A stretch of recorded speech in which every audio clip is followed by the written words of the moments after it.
I'm Amelia Rhodes. I'm 34 years old, and I used to believe that family meant protection. That was before I learned that the people you trust most can turn your entire world into a weapon and smile while they do it. When my grandmother died last year, she left behind an old Victorian house that had been in our family for generations. Everyone assumed it would go to my uncle, the eldest and the businessman. No one thought a quiet art teacher like me, the girl who never aimed high enough, would inherit a single brick of it. But my grandmother had other plans. I didn't realize until her will was read that the house wasn't just a home. It was a fortress of secrets, and it was about to expose every hidden cruelty in my family. I grew up in the shadow of people who valued appearances more than affection. My father, Martin Rhodes, was a high-powered attorney with a voice that could silence a courtroom and a temper that could silence a room. My mother, Lillian, wore pearls and polite smiles like armor. We lived in a pristine house where the walls held more silence than warmth. My grandmother, Eleanor Rhodes, was the only person who ever made me feel seen. Her home, the old Victorian on Crescent Hill, was a world apart from my parents' sleek suburban glass box. It smelled of cinnamon and old paper. Her garden was wild, overflowing with lavender, roses, and a stubborn oak tree that refused to die no matter how many storms came through. She taught me to paint when I was 6, sitting me by the window where sunlight pooled like honey on the hardwood floors. "Don't paint what you see," she'd whisper. "Paint what you feel." I remember thinking she was magic. When she passed away in March, I felt the world tilt. Her funeral was elegant and cold, exactly as my parents preferred. My Uncle Raymond gave a speech that sounded rehearsed. My Aunt Marjorie cried without shedding a single tear, and my parents nodded through it all as if performing grief for the cameras that weren't even there. I just stood there, clutching the silver locket Grandma had given me years ago, the one engraved with 2 simple words, "Keep watch." The will reading took place 2 weeks later, in her lawyer's office downtown. I was late because my car wouldn't start, and when I walked in, everyone was already seated: my parents, my Uncle Raymond, Aunt Marjorie, and my cousin Blake, who looked more like a Wall Street ad than a human being. The lawyer, an older woman named Evelyn Parks, gestured for me to sit. "We can begin now that Miss Rhodes has arrived." I apologized quietly and sat down beside my mother, who didn't even glance at me. Evelyn began reading the formalities: debts cleared, minor bequests, donations to charities. Then came the part everyone was waiting for. "To my beloved granddaughter, Amelia Rhodes, I leave the Crescent Hill property and all its contents, to be held in her name and hers alone." For a second, I thought I had misheard. The silence in the room was a living thing. My uncle's voice broke first. "That can't be right. She meant me. I've managed the family assets for decades." Evelyn shook her head. Mrs. Rhodes was very clear. The house, the land, the estate accounts attached to it all go to Amelia. Aunt Marjorie gasped like someone had thrown cold water in her face. My mother's nails dug into her designer purse. My father leaned forward, voice tight. On what grounds? My mother was nearly 90. She wasn't in her right mind. Evelyn's tone didn't waver. "Your mother underwent independent cognitive evaluations 6 months before her passing. She was of sound mind and body. I have the certifications here." My uncle slammed his palm against the table. "You're telling me my own mother left everything to the art teacher?" "Not everything," Evelyn said. "Just the house." That only made it worse. Because everyone knew what the house meant. It wasn't just real estate. It was the heart of the Rhodes fortune. Inside that house were documents, antiques, family trusts, and rumored secrets that could shift everything. I sat frozen, my pulse in my throat. My father's eyes locked on me, cold and calculating. "Amelia," he said quietly, "you're not equipped to manage a property like that. You'll sign it over to the family. I'll handle the paperwork." I don't think Grandma wanted that," I whispered. He leaned in, voice low and sharp. "You don't think? You do as you're told." My hands trembled. But before I could respond, Evelyn reached into her folder and pulled out a sealed envelope. Mrs. Rhodes anticipated this conversation. She left a personal letter addressed to Amelia. And a note for the rest of you. She handed me the letter. My name was written in my grandmother's looping cursive. I unfolded it with shaking hands. My dearest Amelia, if you are reading this, it means the storm has come. The house is yours for a reason. Inside it lies the truth your family has buried for decades. Do not let them take it from you. Trust no one except the man who keeps the garden alive. You will know him by the scar on his hand. Keep watch, my love, Grandma Eleanor. I stared at the letter, my heart pounding. Keep watch, the same words engraved on my locket. Before I could process the rest, my father snatched the letter from my hands. What's this nonsense? He snapped. Evelyn swiftly retrieved it. That's private correspondence. But I'd already noticed my uncle's expression shift confusion first, then fear. He looked at my father, then away. Something in that letter terrified them. When we left the office, my mother's voice was ice. You will bring that letter to me tonight, and the house keys. I nodded numbly but didn't answer. Because deep down, I knew the house was no gift. It was a test, and whatever my grandmother had hidden there, my family would do anything to make sure I never found it. That night, I didn't go to my parents' house. Instead, I drove straight to Crescent Hill. The house stood under a bruised evening sky, its gables cutting sharp silhouettes against the last light. The front porch creaked beneath my boots. I'd walked those same steps 100 times as a child, but tonight it felt different, like the house was holding its breath, waiting to see what I would do. I unlocked the door and stepped inside. The air was cool and still, carrying faint traces of rosewater and wood polish. The ticking of the grandfather clock in the hall echoed through the silence like a heartbeat. Every piece of furniture was exactly where Grandma had left it. Even her knitting sat folded neatly on the arm of her favorite chair. For a moment, the grief came crashing over me so violently that I had to grip the wall to stay upright. I half expected her to walk in from the kitchen, flour on her hands, humming some half-forgotten tune, but the only thing that greeted me was the sound of the wind brushing against the shutters. I wandered through each room, letting memory lead me. The parlor where she used to read aloud from old novels, the dining room where she made me promise to always eat with gratitude, the attic door, still locked, the same way it had been since I was a child. That door had always intrigued me. She used to smile when I asked what was up there and say, just things that should stay asleep. Now I had the key. But I wasn't ready, not yet. The next morning, I met the man Grandma's letter had mentioned.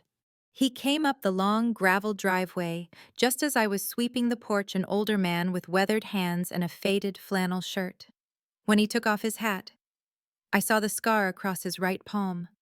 A thin, pale line. "You must be Miss Rhodes," he said with a kind smile. "Name's Samuel. I tended to your grandmother's gardens." I nodded. "You're the one she meant." He tilted his head. "Curious, ma'am. She told me to trust the man who keeps the garden alive." Something in his eyes softened. Then she must have known this day would come. We talked for a while. He told me how he'd worked for my grandparents for 20 years, and that Eleanor had given him strict instructions keep the grounds maintained until her granddaughter returned. "Returned?" I asked. "She said that—" Samuel nodded slowly. "She said you'd be back one day to finish what she started."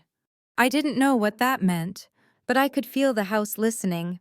That afternoon, as I unpacked boxes and tried to make the kitchen feel less like a museum, my phone started buzzing nonstop. First, a call from my mother. I ignored it. Then another from my father. Then my uncle. Then texts. "Mom, you're being dramatic. Bring the keys." "Dad, we need to discuss the estate transfer." "Uncle Ray, I'll send someone to collect documents. Don't make this harder than it has to be." When I didn't reply, the messages changed tone. "Dad, don't be foolish." "Amelia, you can't handle this alone." "Mom, that house isn't safe for you. Just let us handle things." And then the one that made my stomach twist. "Blake heard you moved in. Careful sleeping there alone. The house has history." I turned my phone off, but later that night, I heard it. A faint scraping sound from upstairs, slow, rhythmic. I froze. The old pipes, the wind, or something else. The noise stopped. I told myself I was imagining things, that old houses have their ghosts, and I'd brought mine with me. Still, I slept with the lights on. The next morning, Samuel found me sitting on the porch steps, sipping coffee and pretending everything was fine. "You look like you've seen a ghost," he said. "Maybe I have." He chuckled softly. "This house does talk, if you listen close enough. But it doesn't mean harm, it remembers." I smiled faintly. "Samuel, did my grandmother ever mention secrets? Anything hidden here?" He hesitated. "Your grandmother kept her privacy close, but she once told me, 'Truth is like ivy, it grows whether you want it to or not.'" He glanced toward the attic window. "She said if you ever came back, you'd know when to open the door." I swallowed. "The attic door." He nodded once. That night, after Samuel left, I decided I couldn't wait any longer. The attic key was among the brass ones in Grandma's sewing drawer. I carried it upstairs, my flashlight beam cutting through the darkness. The air grew colder as I climbed. The door groaned open. The attic smelled of dust and cedar. But it wasn't cluttered. Boxes were neatly stacked, each labeled in my grandmother's graceful handwriting. One caught my eye. "Family Correspondence 1972-999. Inside were letters, hundreds of them. Most were from my grandfather to Grandma during his business trips. But near the bottom, tied with a ribbon, was a smaller bundle marked "To Eleanor," from M.R. M.R. Martin Rhodes, my father. I hesitated, then untied the ribbon. The letters spanned decades. At first, they were respectful, businesslike. Then they grew angry. "You've made a fool of this family by letting Amelia believe she deserves more than she has. You think you can keep that house forever, but one day it'll come back to me. You owe me, Mother, everything I am. I built from your sacrifices, don't forget that." The last one, dated a year before her death, stopped my breath. "If you don't sign the trust transfer this week, I'll have no choice but to declare you incompetent. The house will be mine whether you like it or not." I felt my stomach drop. He'd threatened her, and she'd known it. I flipped the letter over and found something scrawled on the back in my grandmother's hand. "He doesn't know the truth about the house. Protect the foundation. If he finds it, everything falls." Foundation. I glanced down at the floorboards beneath me. Was she talking about the literal foundation or something else? That was when the noise came again. A soft creak, followed by the unmistakable click of a door closing somewhere below. I froze. I wasn't alone. I turned off the flashlight and held my breath. Footsteps echoed faintly on the main floor, slow, deliberate. I crept toward the attic window and peered out. In the dim moonlight, I saw the silhouette of a car at the end of the driveway. My father's. I watched him step out, phone to his ear, pacing like a man waiting for something. Then another figure joined him, my cousin Blake. They looked up at the house, then disappeared toward the back door. Panic clawed up my throat. I backed away from the window and fumbled for my phone. No signal. Crescent Hill always had bad reception, but tonight it felt deliberate, like the house itself was isolating me. Then I remembered Samuel, the garden shed. He lived in a small cottage behind the property. I had to reach him. But before I could move, I heard voices below. "Just grab the documents first." My father's voice hissed. "She's upstairs," Blake whispered. "I saw the light earlier." I swallowed hard, heart hammering so loudly I thought they'd hear it. Then the creak of the stairs. They were coming up. I grabbed one of the old iron candle holders from the shelf, gripping it tight. The floorboards groaned. My father's voice again. "Amelia, don't make this harder than it needs to be." I backed toward the far wall, praying for another exit. That's when my heel hit something hollow. A small trapdoor half hidden beneath a rug. I yanked it open. A narrow wooden staircase led downward into darkness. Without thinking, I slipped inside and pulled the door shut just as the attic door burst open above me. Light flooded the space, followed by my father's sharp voice. "Check the boxes. She's been up here." Their footsteps moved around overhead as I descended the narrow steps, clutching the candle holder for balance. The air grew colder, damper. At the bottom, I found a small chamber built into the space beneath the house, the foundation. And there, under the single dangling bulb, was a chest.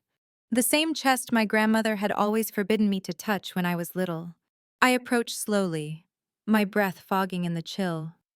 The chest was old, carved with intricate patterns of vines and roots ivy winding around the initials ER.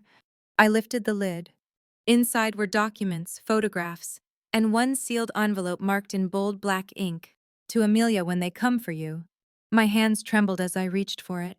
Above me, I could hear my father's voice echoing through the floorboards.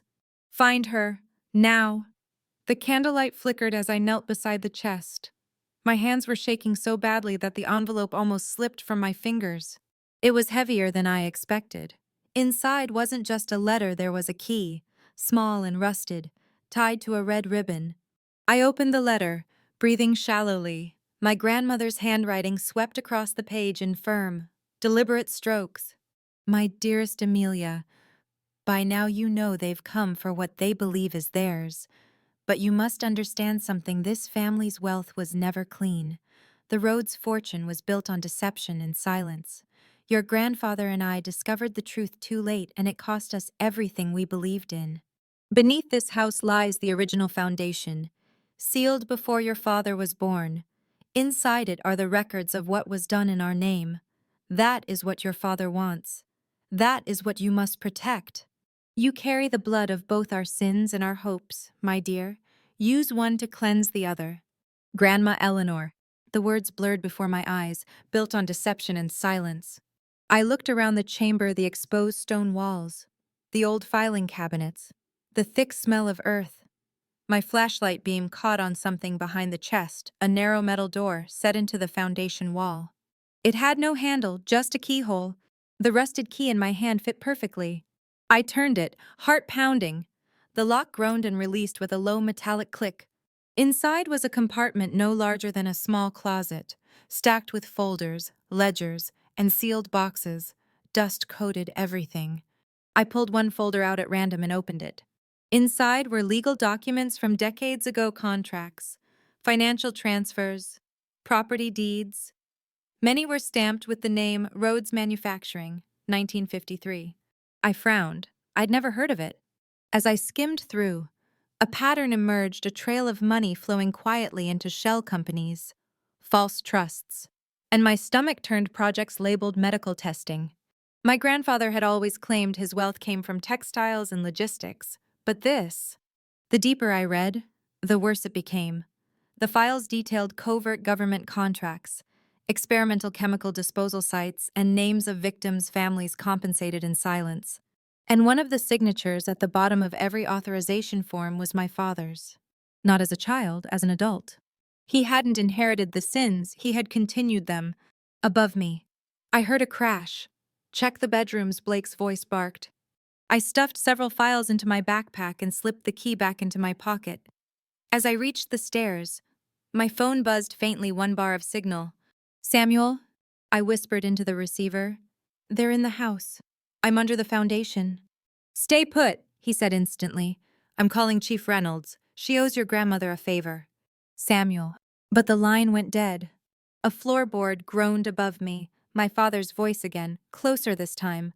"She's hiding something. I can feel it." I pressed myself against the cold stone, holding my breath. Dust floated in the beam of my flashlight. Then another sound, the faint jingle of keys, followed by my cousin's mutter. "There's a hatch in the hall. Leads down." Panic shot through me. I couldn't let them find this place. I turned off the light and crept deeper into the narrow passage, until I reached the far wall. The air smelled faintly of gasoline and age. There a small service tunnel, leading to the garden. I remembered it from when I was little. Grandma had called it the root cellar. I crawled through, scraping my hands and knees against stone. Behind me, I heard the thud of footsteps descending the stairs. "Dad, over here," Blake called. I slipped through the exit hatch and rolled into the garden just as flashlight beams danced across the chamber I'd left behind. The cold night air hit me like a wave. I ran barefoot, clutching my backpack across the overgrown path toward Samuel's cottage. His door swung open before I reached it. "Inside, quick!" I stumbled in, gasping. "They found the basement, the documents." He locked the door and drew the curtains. "The police are on their way. Sit down." I obeyed, trembling, Samuel poured a cup of tea with hands that didn't shake. They've always wanted that foundation, he said quietly. Your grandfather told me about it before he died. Said the money came from contracts that hurt people tests on factory workers. Waste dumped near small towns. Your grandmother wanted to make it right. But your father stopped her. She built this house over the records to keep them buried. I looked up, horrified, and now I've uncovered them. He met my gaze steadily. She meant for you to. You can finish what she started. Before I could reply, we heard the sound of tires on gravel. Headlights swept across the window. A black SUV pulled into the drive, followed by two police cruisers. Samuel exhaled in relief. That'll be Chief Reynolds. When she stepped out of the car, I recognized her from local news, sharp eyes, calm demeanor. She approached with authority, her badge glinting under the porch light. Miss Rhodes, she said. Mr. Lawson called, said there's a potential break-in. I nodded. My father and cousin, they're inside. Her jaw tightened. Stay here. Within minutes, uniformed officers were surrounding the house. I watched through the window as my father and Blake were led out in handcuffs, their voices echoing across the yard. This is our property, she's trespassing. But the officers ignored them. Chief Reynolds glanced back at me. We'll need a statement, but for now, you're safe. Safe, the word sounded foreign. When the cars finally disappeared down the long driveway, the silence returned. Samuel sat across from me, his expression unreadable. What now, I asked. He took a deep breath. Now you decide what to do with the truth. I couldn't sleep that night. I spread the documents out across the cottage table, reading until dawn. Each page told a story of greed disguised as progress, of people like my father who used morality as decoration and money as a weapon. I realized my grandmother's warning used one to cleanse the other wasn't about forgiveness. It was about justice. By sunrise, my decision was made. I called Evelyn, the lawyer. I have proof that my father and uncle were involved in illegal environmental dumping and falsified trust records. They tried to destroy evidence last night. There was a pause. Amelia, that's serious. Do you know what exposing this could do? Yes, I said. It could ruin them. It could also make things right. Evelyn exhaled. Then we'll do it properly. Bring everything to my office at noon. And Amelia, make copies. Keep them somewhere safe. I already had. Samuel helped me scan everything before the police arrived. One set went into Evelyn's hands, another into mine. The third, I hid beneath the roots of the old oak tree in the garden, wrapped in waterproof plastic and sealed with the same red ribbon from the key. Just as my grandmother had hidden her secrets, I hid the truth that would one day free me. By the following week, the story broke. Headlines flooded the news. Rhodes family under investigation for decades of corruption. The details were shocking: illegal waste disposal, falsified land deals, bribery. My father and uncle were both subpoenaed. Blake deleted his social media. My mother called once, leaving a voicemail through tears. You've destroyed us. Amelia, are you proud? I listened to it twice, then deleted it. Because I wasn't proud. I was heartbroken. But for the first time in my life, I wasn't afraid. I moved back into the house on Crescent Hill. It no longer felt haunted. It felt awake. Samuel tended the garden again, and each morning I walked barefoot through the dew, touching the ivy that climbed the stone walls. It felt alive, like it was finally breathing after years underground. One evening, as I watched the sunset spill gold across the porch, Samuel brought me an envelope. Found this in your grandmother's rose chest, he said. Inside was a single photograph me, about 6 years old, covered in paint, sitting on Grandma's lap. On the back, she had written, When the roots are poisoned, the bloom must grow elsewhere. You are that bloom. Amelia, keep watch. I pressed the photo to my chest. I finally understood. The house wasn't meant to bury me. It was meant to teach me how to rise. 3 months passed. On the surface, life began to calm. The investigation dragged on while my father's lawyers tried to smother it in technicalities. My uncle Raymond disappeared to Switzerland, citing health concerns. My mother's friends stopped returning her calls. The family name that once commanded respect was now whispered like a curse. And yet, peace never came. Not really. Some nights I still woke to the sound of footsteps echoing through the hallway, not ghosts, but memories. My grandmother's voice seemed to linger in the air, whispering keep watch whenever my courage began to falter. I devoted my days to restoring the Crescent Hill house, turning it into an art space for local children, a promise I'd made silently at her grave. The laughter of those kids filled the same halls that had once been heavy with silence. I painted again, for the first time in years. But the calm didn't last.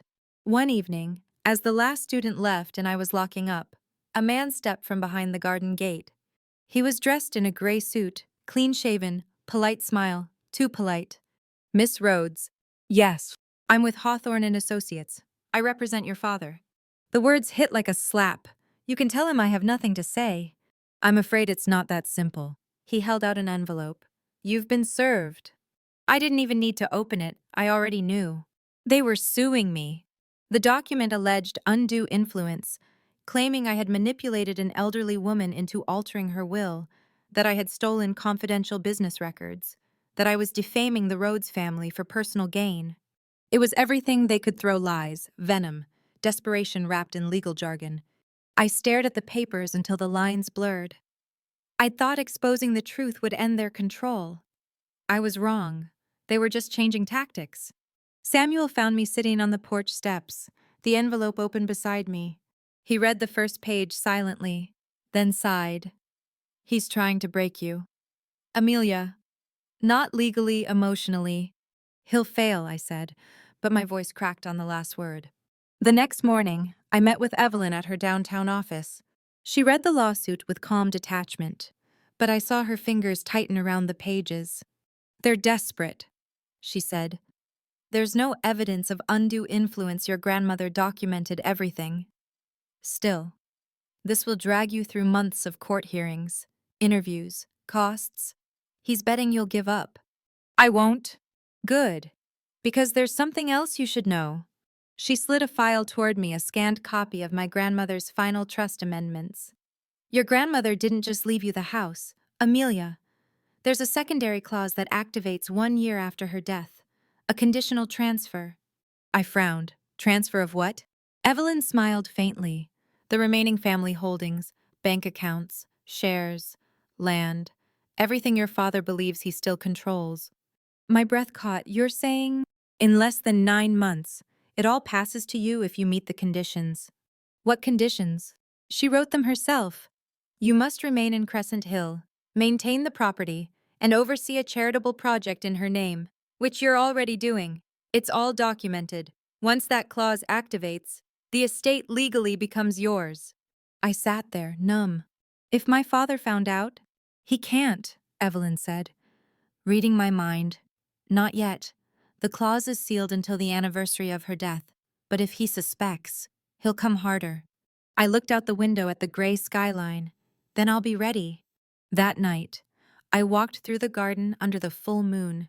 The roses were in bloom again, pale as bone and fragrant as memory. Samuel joined me, hands tucked into his jacket. Your grandmother used to walk here when she was troubled, he said. Said the garden listens when no one else will. She always knew what was coming. I whispered, even this. He nodded. She believed truth was like spring, it might sleep, but it always returns. I smiled faintly. Then we'll make sure it does. But as we turned back toward the house, I noticed something that made my stomach twist, a shadow moving near the fence line. Did you see that? I asked. Samuel's expression darkened. Stay here. He jogged across the yard, flashlight beam cutting through the dark. By the time he reached the fence, the figure was gone. He found fresh footprints in the soft soil boot prints, a cigarette butt still warm. Someone's watching, he said grimly. Probably one of your father's men. I clenched my fists. Let them watch. They'll see what they can't destroy. But deep down, fear was coiling again, quiet, patient, familiar. 2 days later, I woke to find the house ransacked. Drawers open, papers scattered, photo frames shattered across the floor.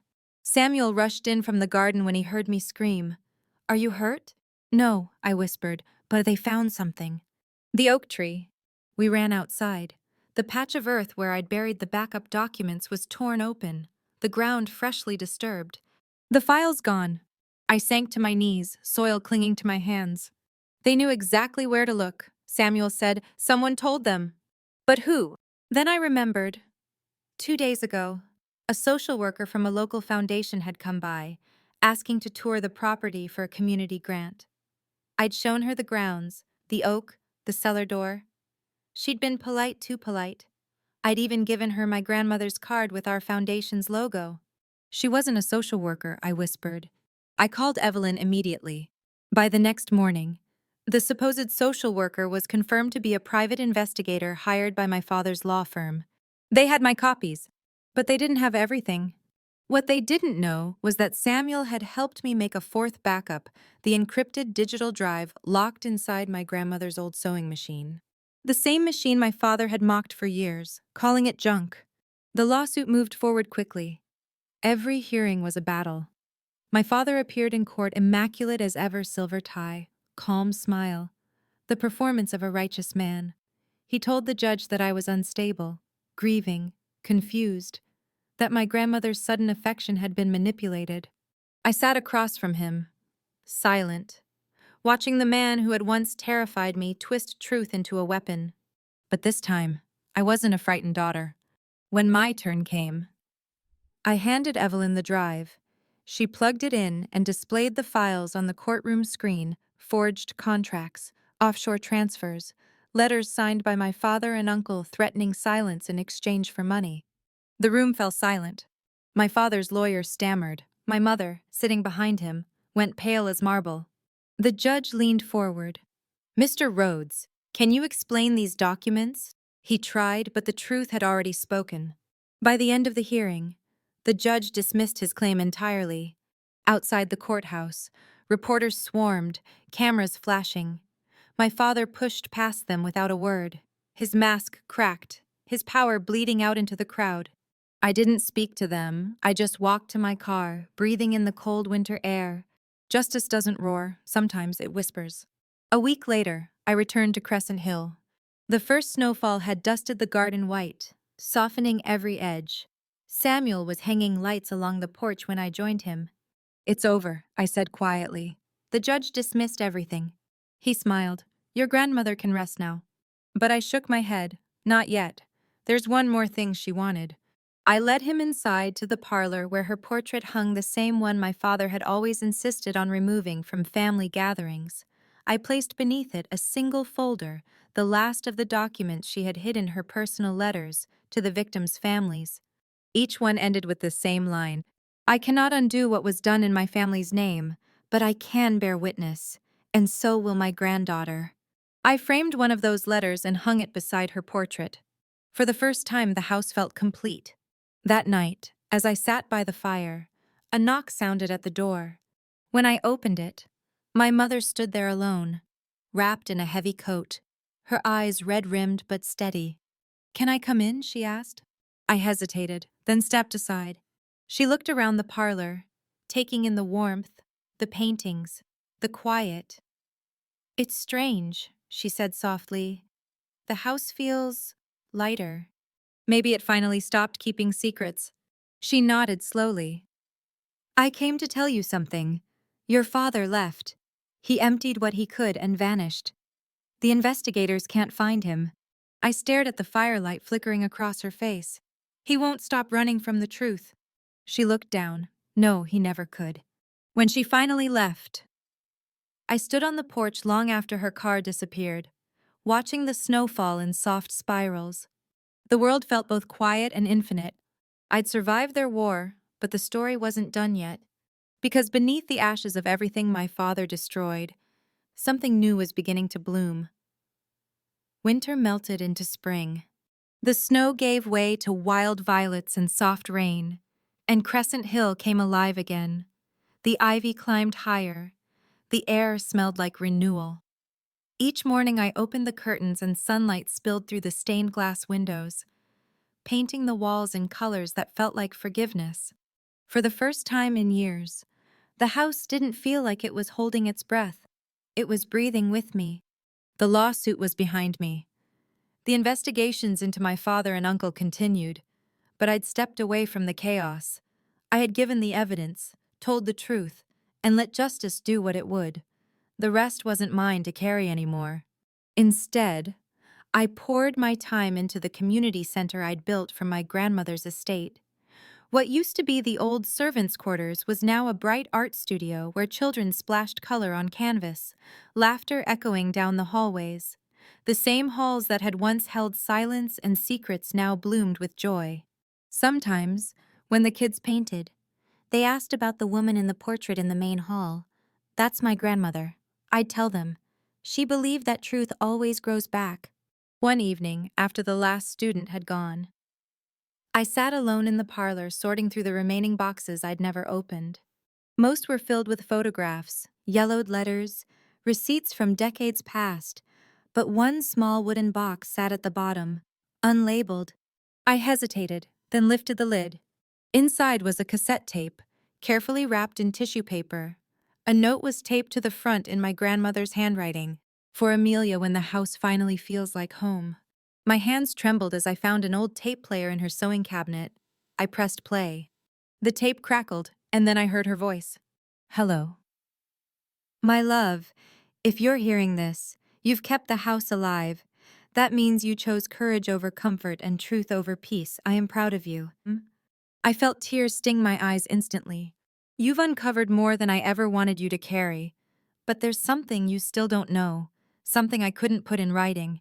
Your grandfather and I tried to expose the corruption years ago. We failed. The people we trusted threatened our family. We agreed to silence to keep your father safe, but he mistook our silence for weakness. I knew the guilt would destroy him one day, just as it destroyed your grandfather. That's why I built this house the way I did, not to hide the past, but to give you the tools to end it. The truth was never a curse. Amelia. It was the only way out." She paused. I could hear her steady breath on the recording, the faint tremor of age and sorrow. "Whatever happens after this, remember, forgiveness is not forgetting. It's choosing not to let their sins shape who you become. Keep watch, my darling, but don't let the watching consume you. Live." The tape clicked off. I sat there for a long time, tears sliding silently down my cheeks, listening to the hum of the old house around me. Forgive them, live. I wasn't sure I was ready for either, but maybe that was the point. Weeks later, Evelyn called. "The court has concluded the estate review," she said. "Your grandmother's final clause has been activated. It's official. Amelia, the entire Rhodes estate is now in your name." I felt strangely calm. The number didn't matter: millions, properties, accounts, they were abstractions.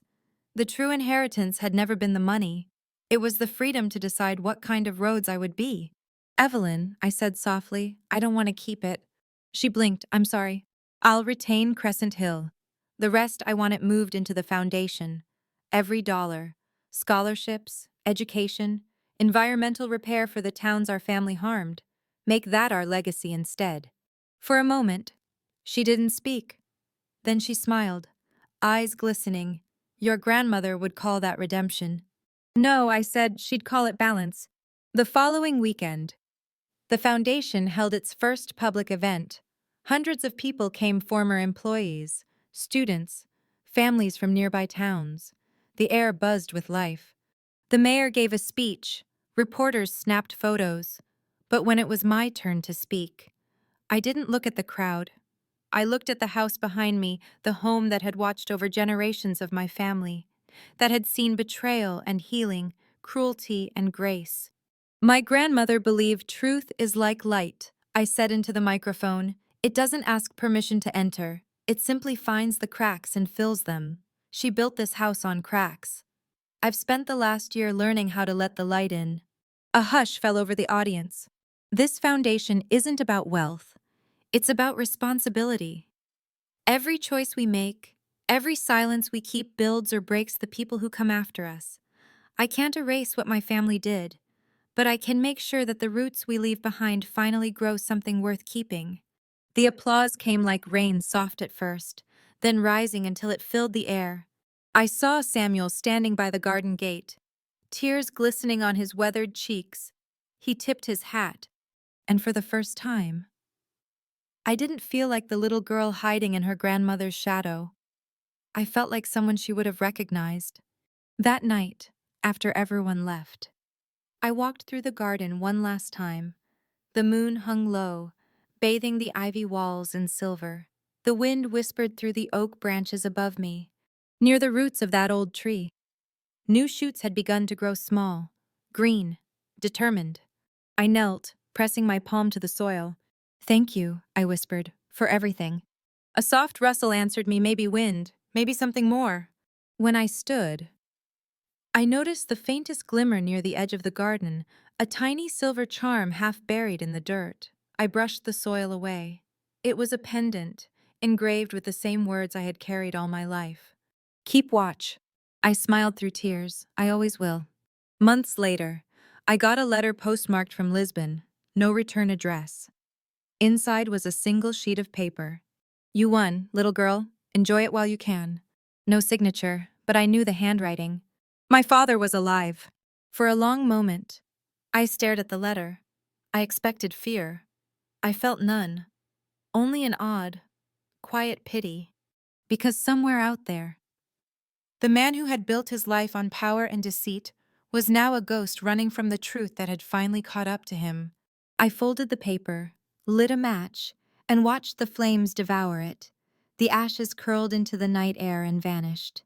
The past, too, was finally smoke. A year later, the Crescent Hill Art and Learning Center won a national award for community restoration. Reporters wanted interviews, photo spreads, stories about the heiress who turned her inheritance into hope. But I rarely gave interviews. I preferred to let the work speak. Sometimes, though, when the house was quiet, I'd sit by the fire with a cup of tea and talk to my grandmother as if she were still there. I'd tell her about the children learning to paint, about the oak tree that refused to die, about the letters I still received from families the foundation had helped. And sometimes, just sometimes, I swore I heard her laugh in the crackle of the flames. The kind of laugh that said, "See, my darling, you were never buried. You were planted. I am Amelia Rhodes. And this is the story of the house my family tried to bury me in. They called it cursed. They were right, but not for the reasons they thought. The curse was greed. The cure was truth. I lost my parents, my name, and my illusion of safety, but I gained something better: peace, purpose, and the strength to know that no inheritance is worth more than integrity. If you're listening to this, and you've ever been betrayed by the people meant to love you, I want you to remember this. Sometimes the only way to heal is to burn the old story and write your own. Thank you for listening. If my story touched you, please take a moment to like, share, and subscribe, and tell me in the comments what home means to you. Because for me, home isn't a place. It's the moment you finally stop running from who you are and start building what comes next.